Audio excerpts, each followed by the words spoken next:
Hello once again. I am Mike, your tour guide to Discipline and Punish. Okay, so next chapter, the means of correct training. Okay, so last sentence of the first paragraph, page 170.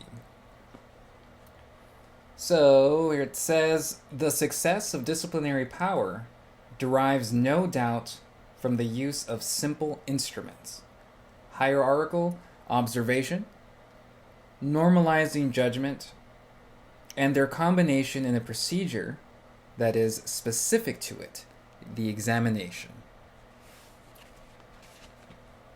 So I would only emphasize that we are looking for normalization through its counterpart, differentiation.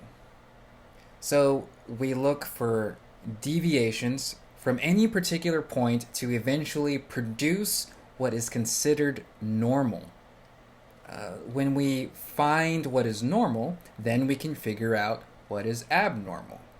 So this chapter, while it is a story of normalization, it's very much also about the process of differentiation. And then the ordering of those differences, or the ranking of those differences on different scales, like most to least important differences, or most to less deviant or delinquent. So the idea of normal is not natural, but institutionally discovered, institutionally authorized and backed. The first one he talks about is observation, specifically through the gaze, as in through watching and evaluating people. Now, people that were undergoing training or individualization must be watched. So the architecture would also need to be adjusted. And I'm talking like literal building architecture. So, for example, in schools, watching kids in the bathroom so they don't do anything bad in there. That has not left us. That is why we don't have full doors in bathrooms. That wasn't an accident. So we established a more or less nonstop supervision, nonstop surveillance. But the surveillance didn't happen only from the top down.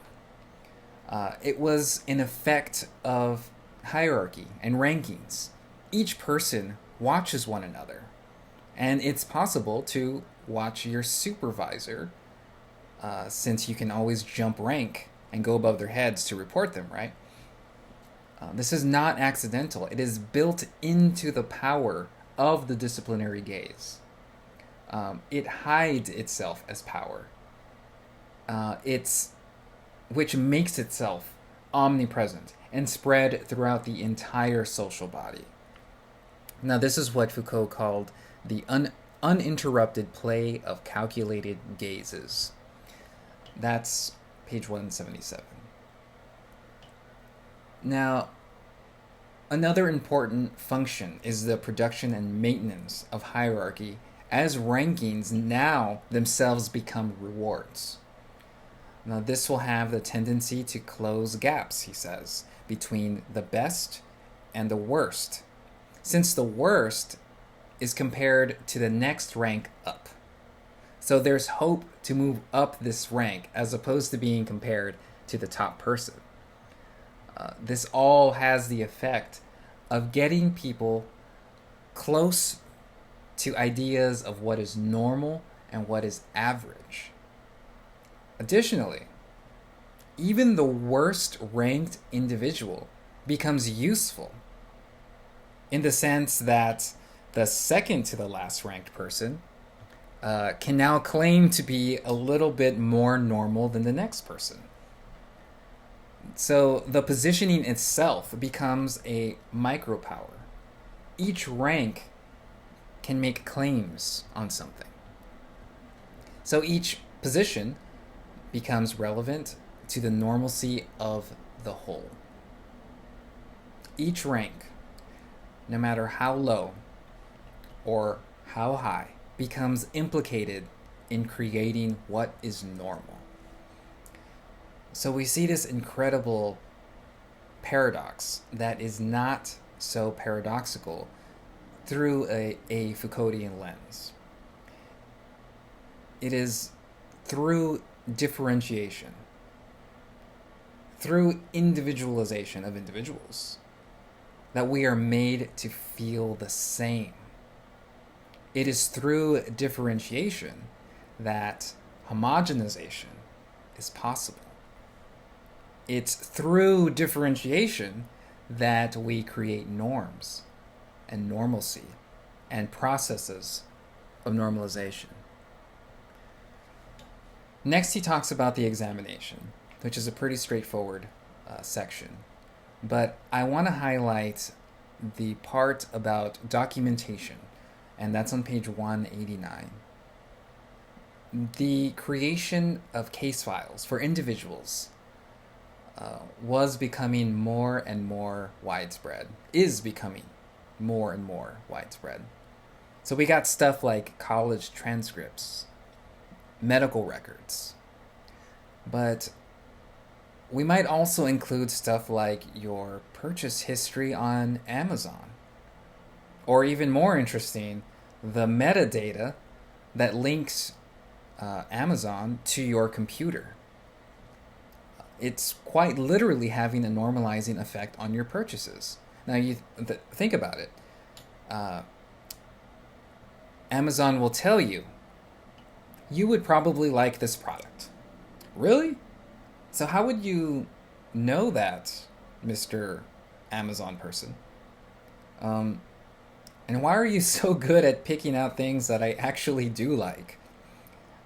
Each purchase that you make is kind of like a tiny examination, a test of what you like. It's not a perfect example, but you get the point. Think of all of this as documentation, as case files produced on you without your consent. So in short, examination has normalizing effects. It's a very useful tool in education, in military, in medicine, in capitalism. I'd have trouble finding any institution that doesn't use some form of examination to institute its own set of norms. So I'll close this section with a quote from 194. Here we go, 194. And it's about the individual. The individual is no doubt the fictitious atom of an ideological representation of society. But he is also a reality fabricated by this specific technology of power that I have called discipline.